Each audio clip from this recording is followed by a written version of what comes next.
application to the Federal Transit Administration Passenger Ferry Grant Program in the amount of $3,321,723 for the Friends of Frog Ferry pilot project.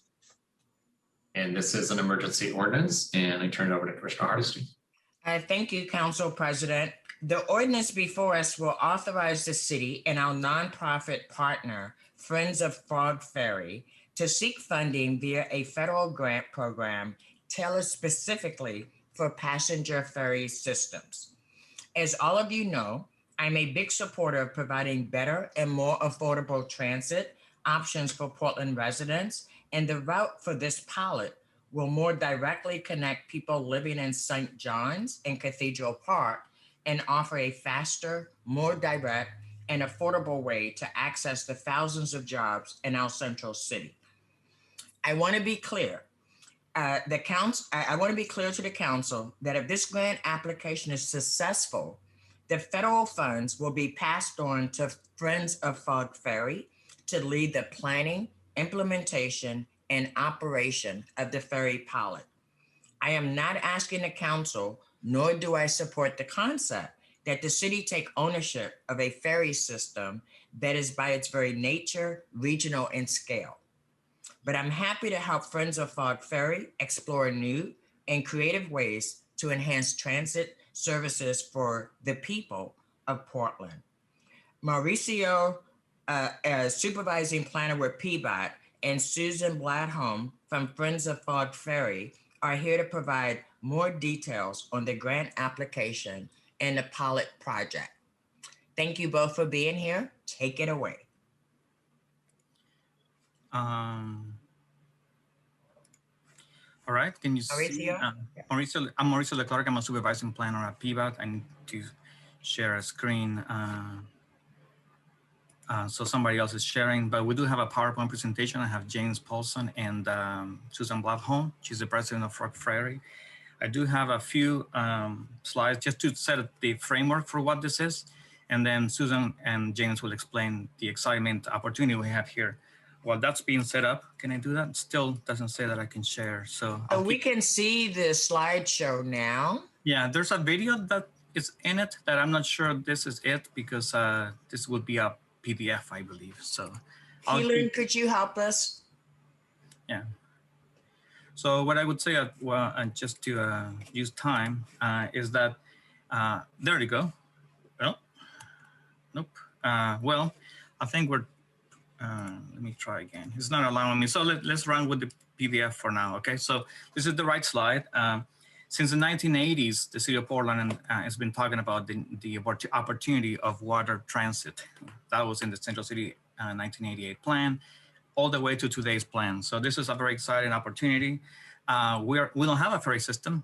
So therefore, if you can go back, the section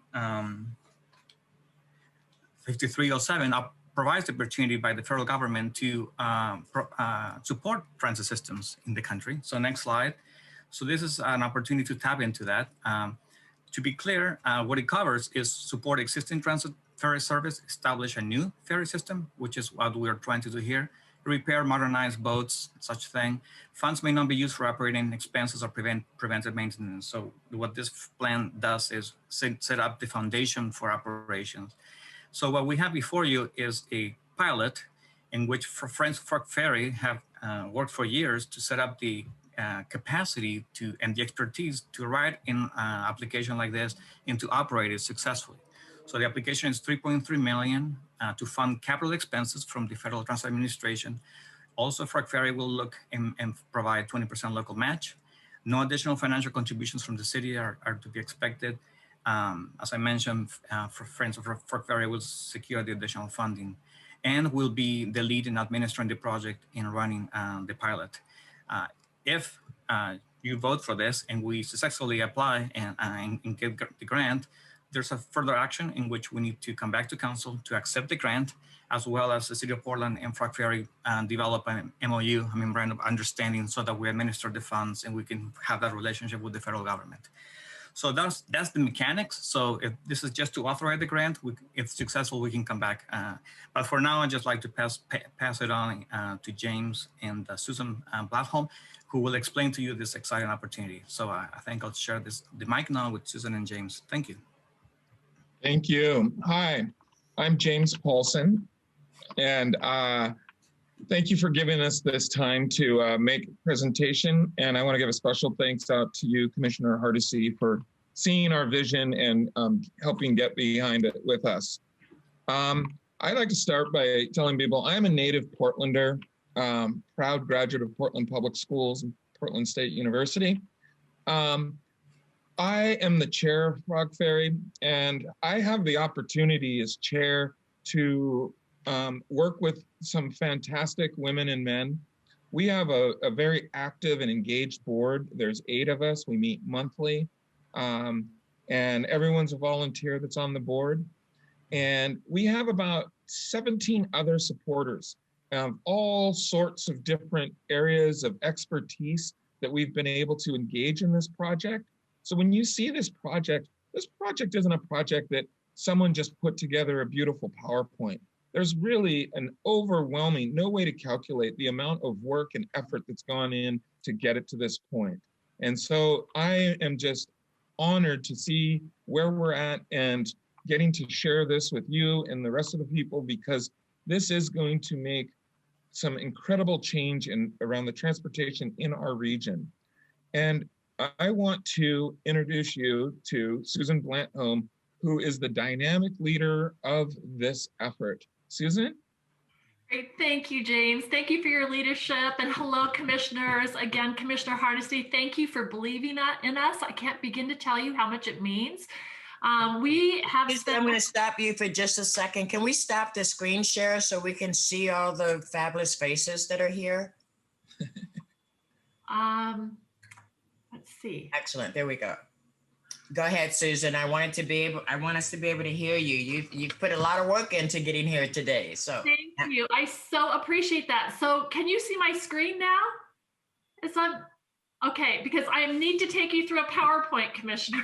Okay. My bad. I guess we're going back. It's all right. I'm going to go back and share my screen again, but thank you so much. And I know we have a number of our board members who are also on the call here with James. And let's see if I can get this to go larger now. Okay, are you seeing the full screen now? Not the full screen.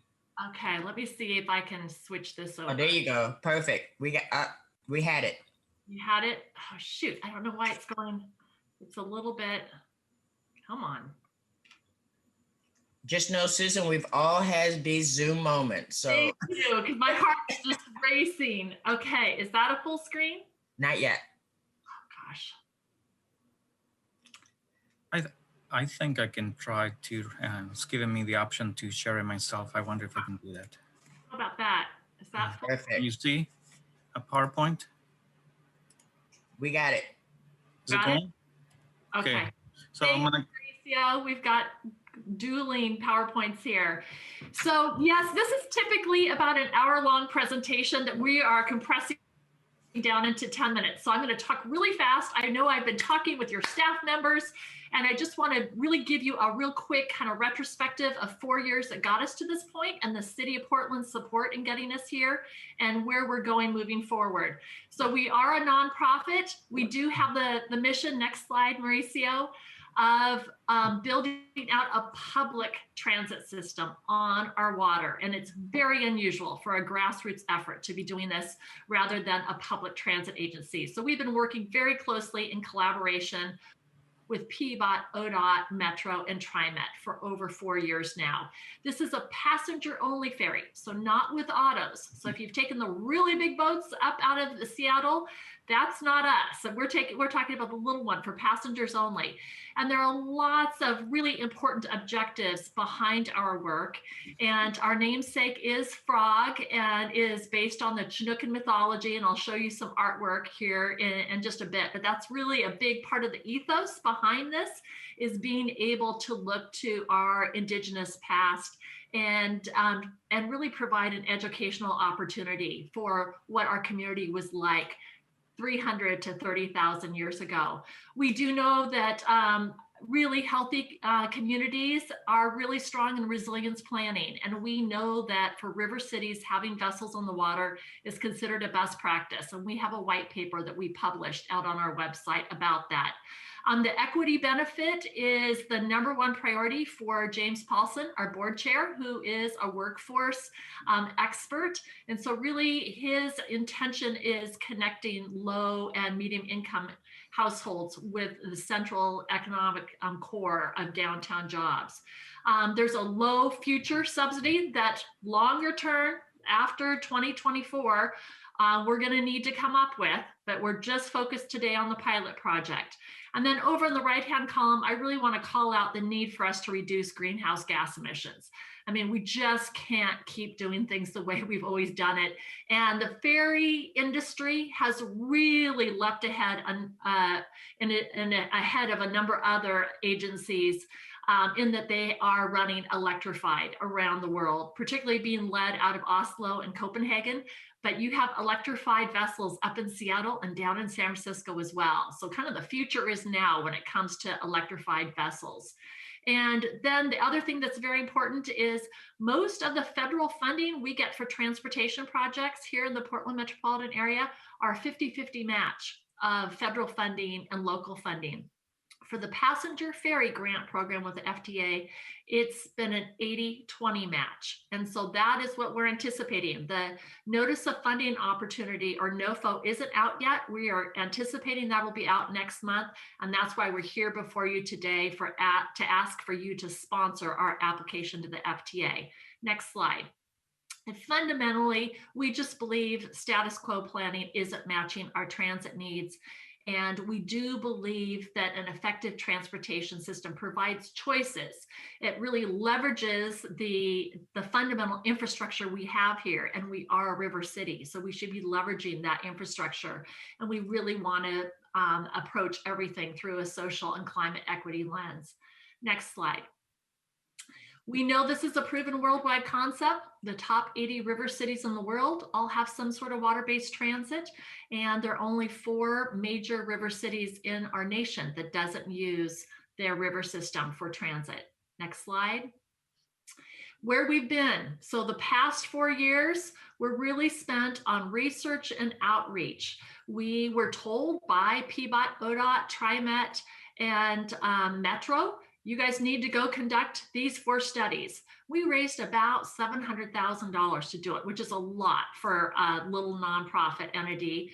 We delivered the best practice case study report, and the city of Portland helped pay for that. So thank you for that. The demand modeling report, that was PBOT and TriMet helped pay for that, and Metro actually conducted it. And then there were 2 different studies that we kind of put together, which was the operational feasibility study and the finance plan.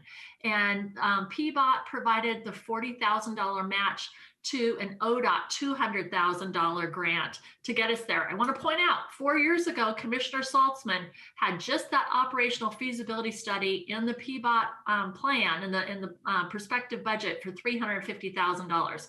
So basically, the city of Portland got that for $40,000, and in addition, the finance plan. So my point as a taxpayer is it's been a good deal for the city.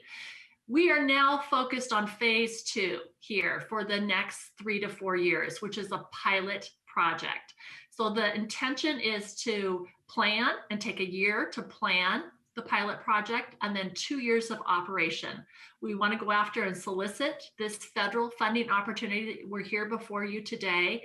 Put a vessel on order later in the year once the FTA announces a winner.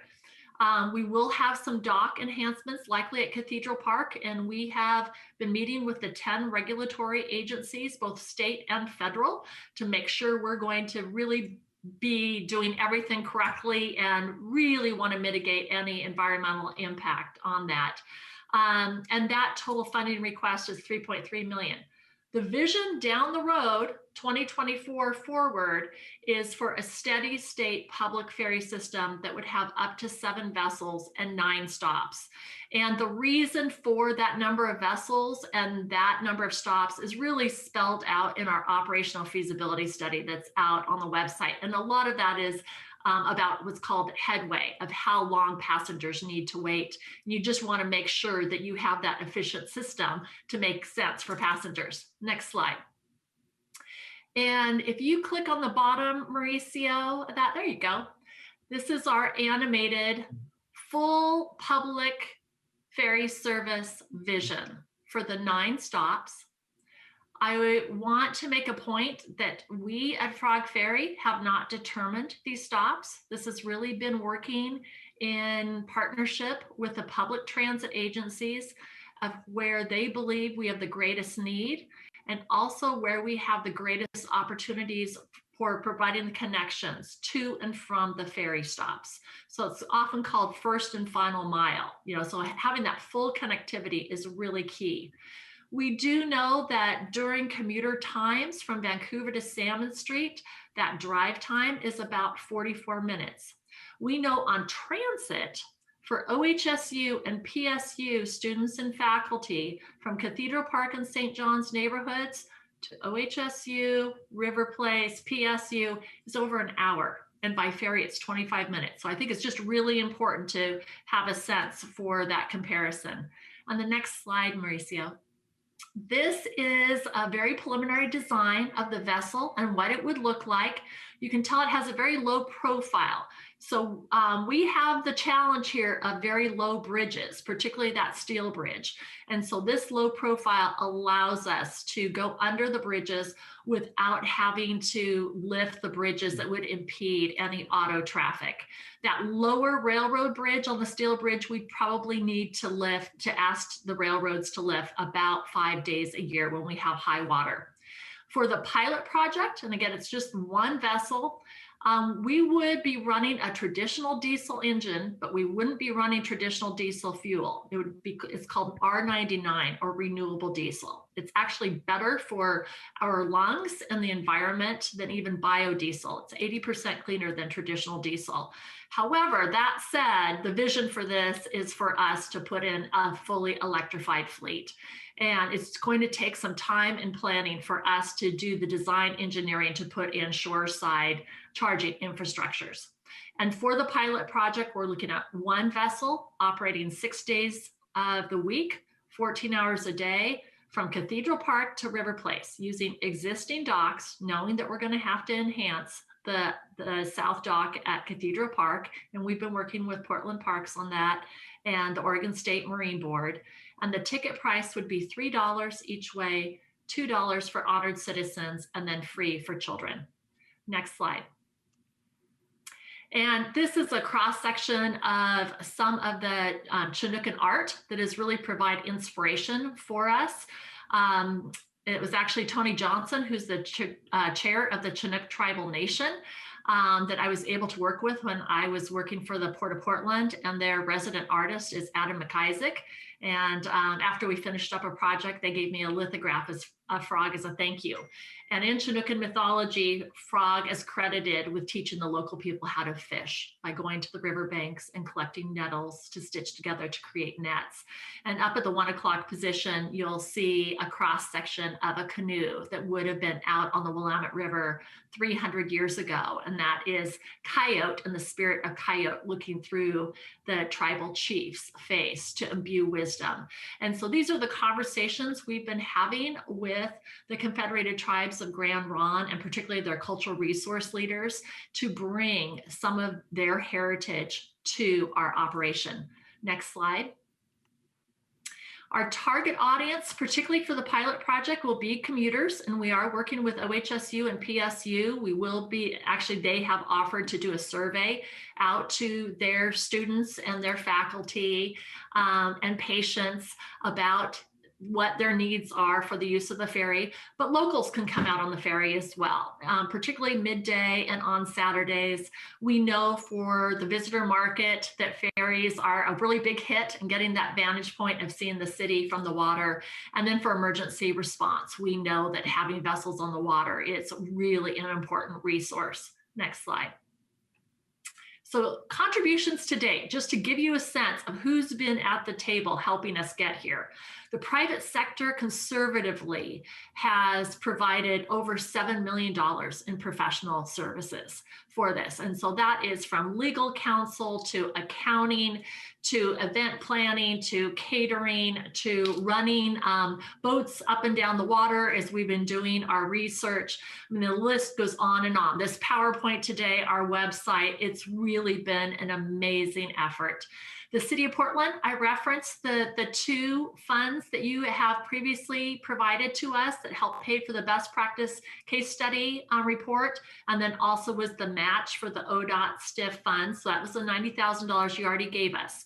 So we're not asking for any funding here from the city for this effort, but we are asking for you to sponsor our request to the FTA.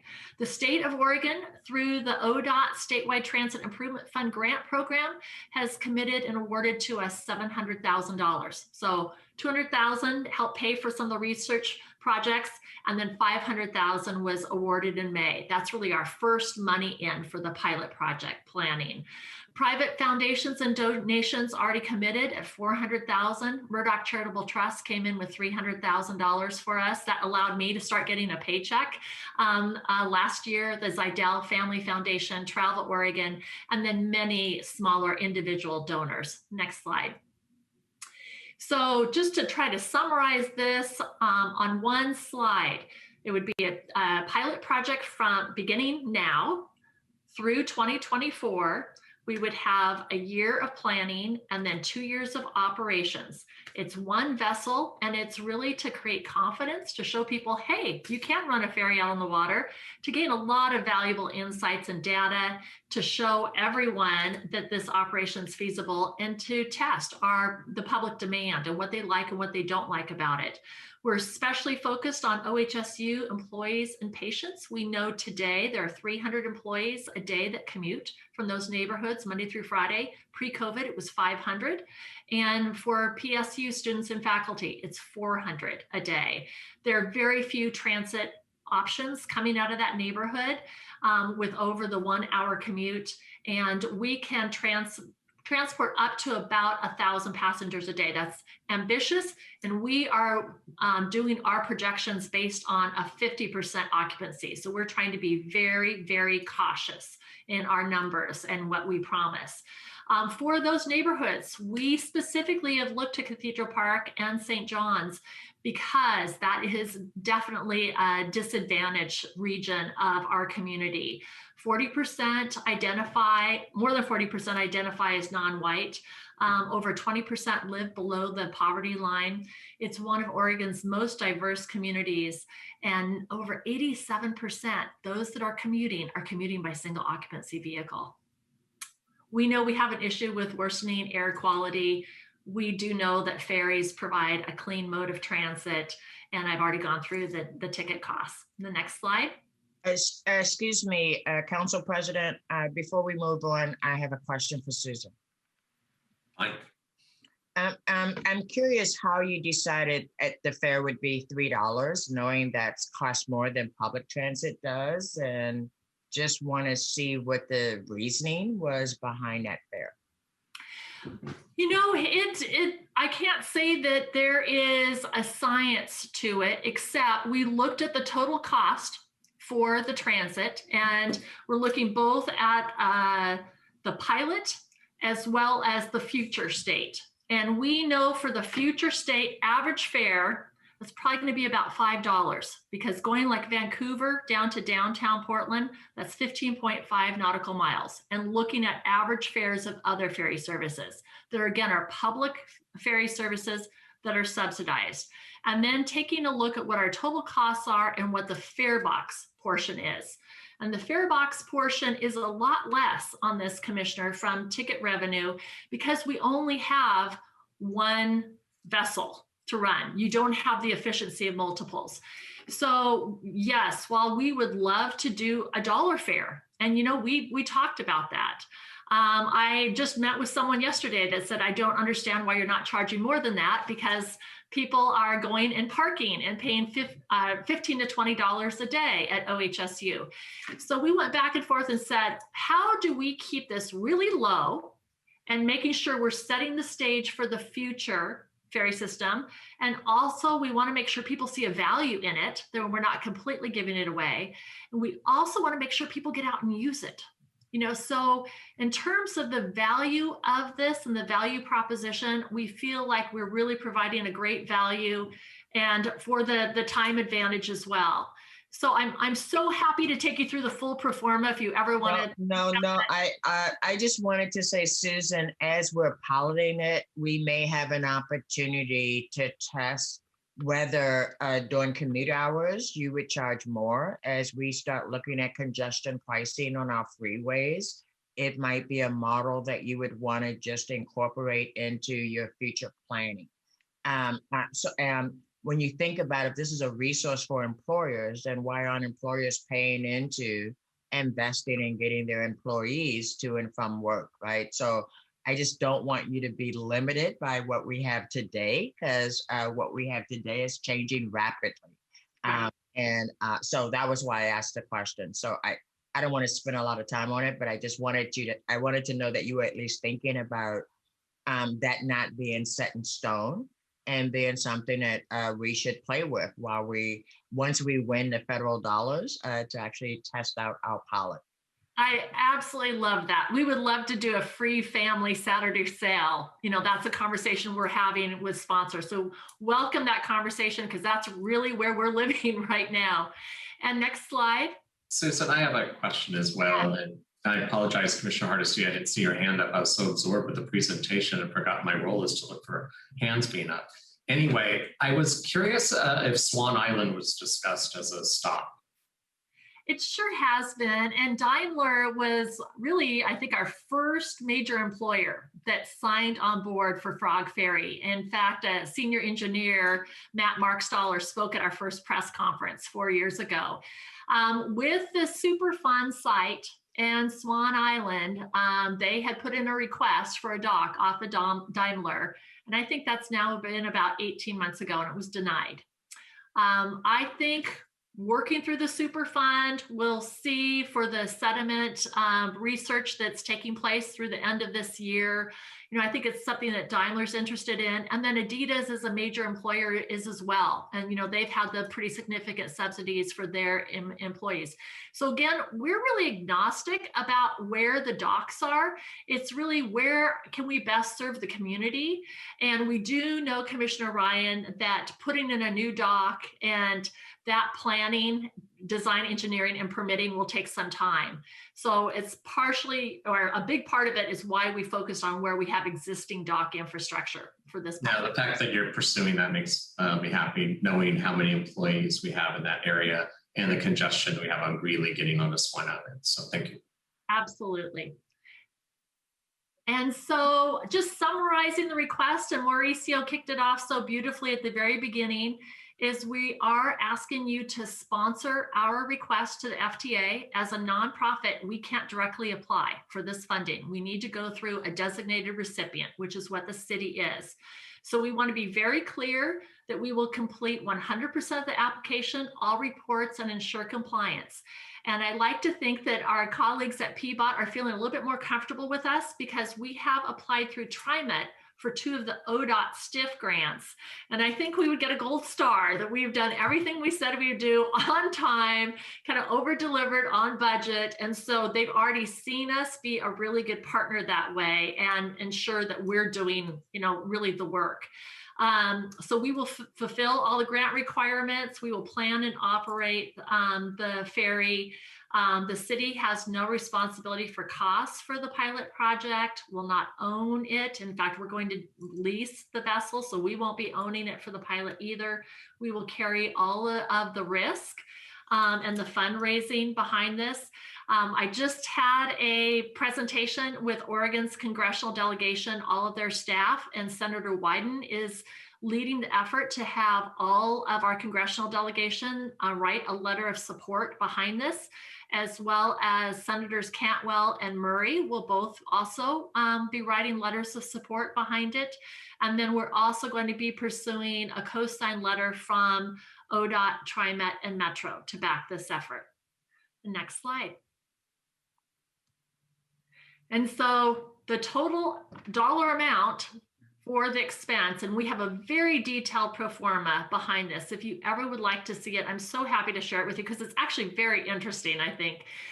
For 3 years is 9.7 million. And we've really tried to be conservative with this because honestly, in my career, I've never been over a budget in my life, and I don't want to start here with this one. None of us can afford that. From the income projections, the state of Oregon, that STIF grant, we've already received.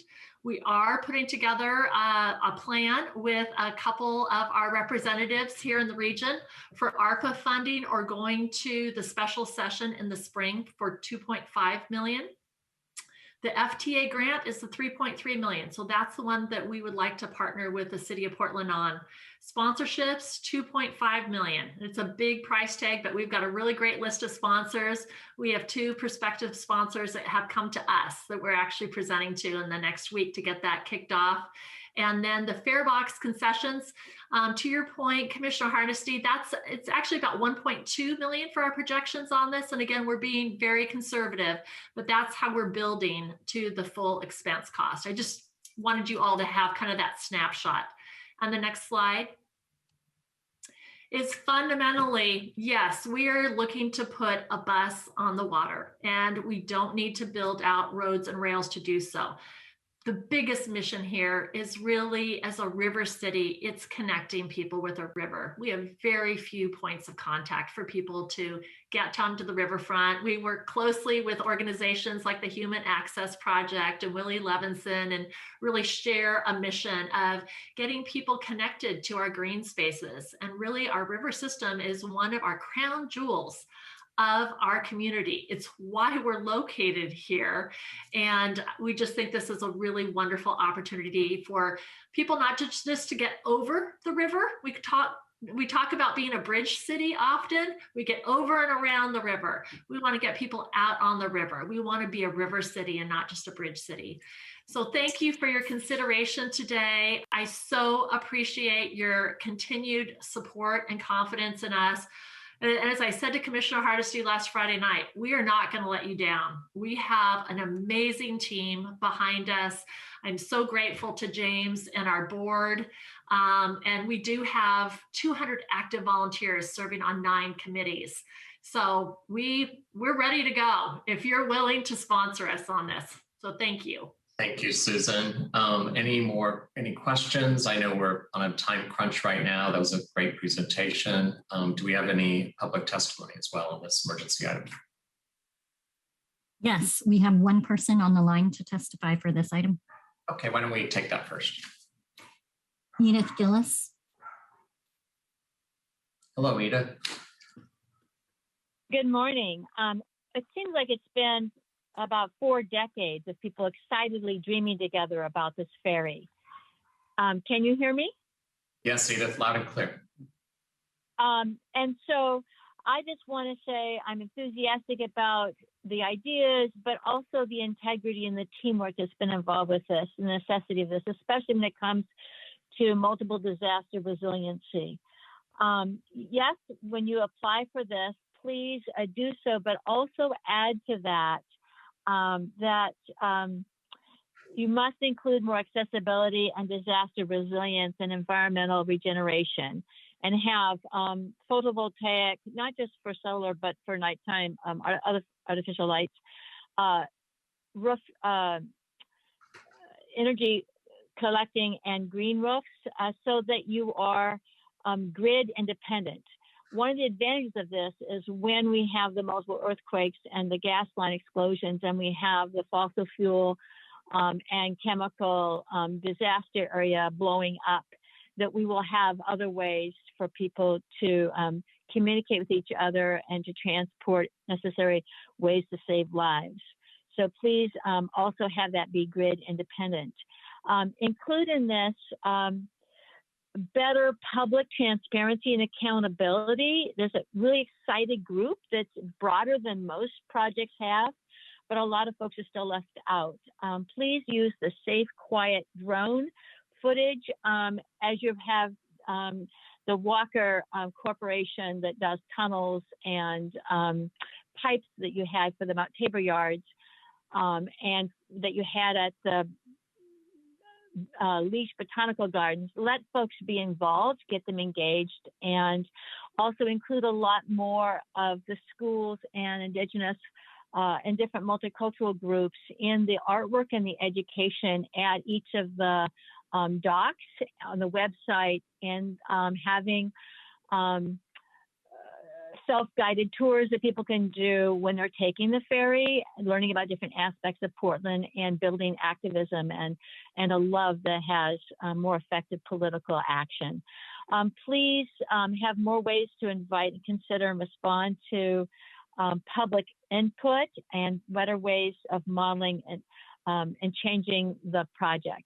I want this to be an inspiration and a project that helps the city council members learn how to build on what Commissioner Hardesty has been saying all along of really making it more accessible, more inspiring, more inviting, and more effective to get more people engaged and empowered so they're not feeling cynical and angry and then resulting in drug addiction, violence, and protests that are counterproductive. So please make sure that you find ways to protect us from zenith and other explosions, fire, oil drill spills, and the incredible fires and pollution that would endanger people's lives, and use this as a way to get people engaged with better zoning and better use of that area that is a way to sacrifice humans and instead make this vision bigger for all of us regionally. Thank you, Edith. Appreciate your testimony. Colleagues, any other questions? Otherwise, it's emergency ordinance and we can go to the vote.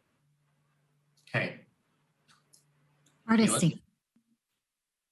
First, let me thank Friends of Frog Ferry. Susan, your passion for this project, I met when I first showed up at City Hall in January 2019. Your enthusiasm has only grown, and the coalition that you've built has grown as well. And I just want you to know that I am so grateful that PBOT is partnering with you. I wish you much success. You are already plugged into our congressional delegation. And when a guy that sits on Ways and Means says he's there to help, believe him. And so I am very, very, very happy to vote aye and to support this effort. I look forward to seeing what comes out of it and what we learn as we continue to address our climate being devastated at the moment and rebuilding it so that it's more resilient for the future generations. Thank you for all the work you did to get us here today. I vote aye. Maps. Colleagues, I'm thrilled to cast a vote in support of the Frog Ferry project. Both the city's comprehensive plan and Metro's regional transportation plan calls for a ferry system on the Willamette River. The purpose of this ferry is to improve access to the river, provide a valuable transit connection to those who live along it, and improve resiliency in the event of a natural disaster.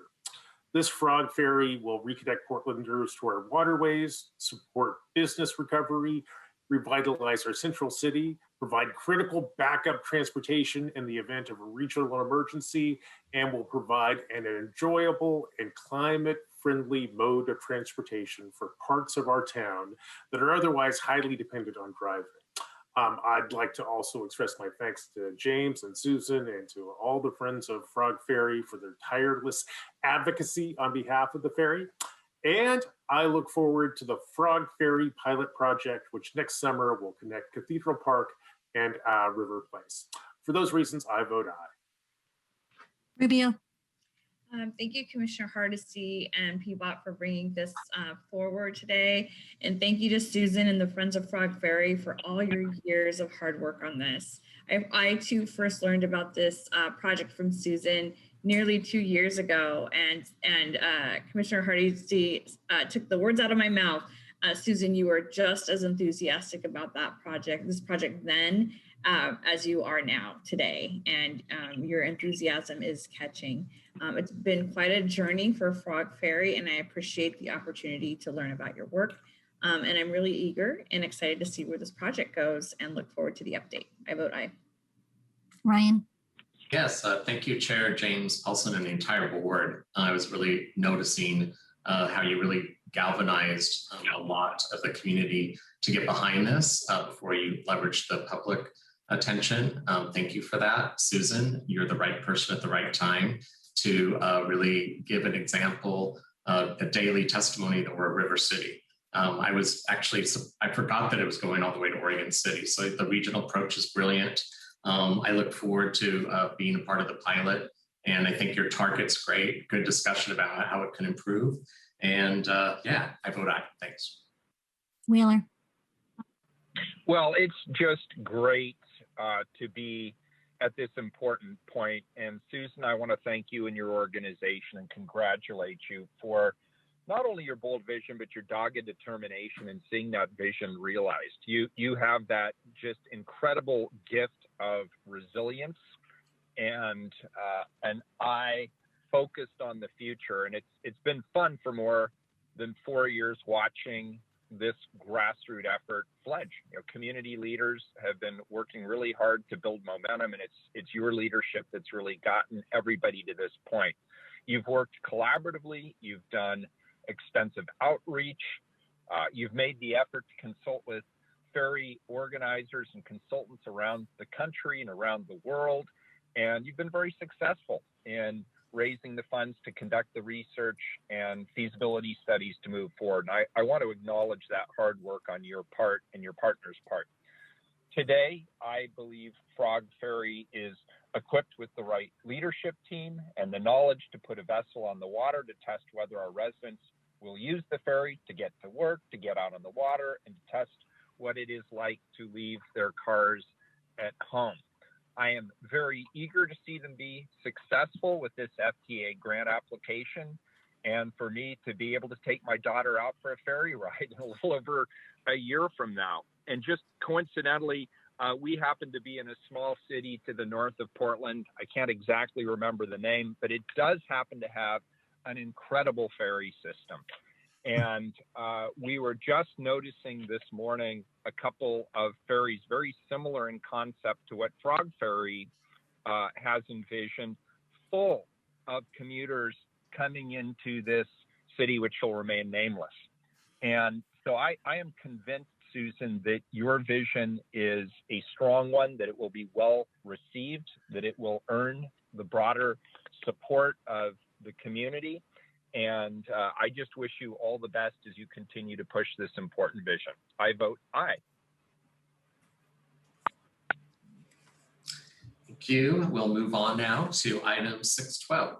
Keelan, please read the report.